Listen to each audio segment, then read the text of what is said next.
सारे वीरां नूं ते मेरी भैणां नूं मेरा सत श्री अकाल। सब तो पहला मैं धन्यवाद करना चाहांगी सिख समाज छत्तीसगढ़ संगठन के संयोजक महेंद्र अंकल ते सुरेंद्र अंकल ते सारे पदाधिकारी दा जिन्हां ने मेरे उत्ते इतना विश्वास करके मैनू इतना वड्डा सम्मान दिता है। ते मेरे लिए बड़े ही मान की गल है कि मैनू अमरपाल आंटी जी दे पद चिन्ह ते चलन का सौभाग्य प्राप्त होया है।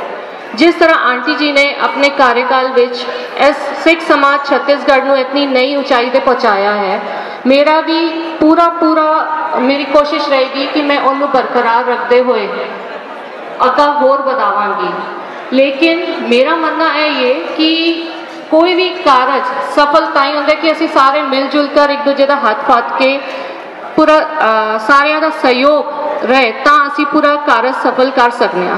तो मैनूं पूरी उम्मीद है कि मेरे वड्डियां दा आशीर्वाद मेरी भैणां दा मैनूं साथ जरूर मिलेगा तो असीं सिख समाज नूं बहुत उचाइयां ते लैके जावांगे।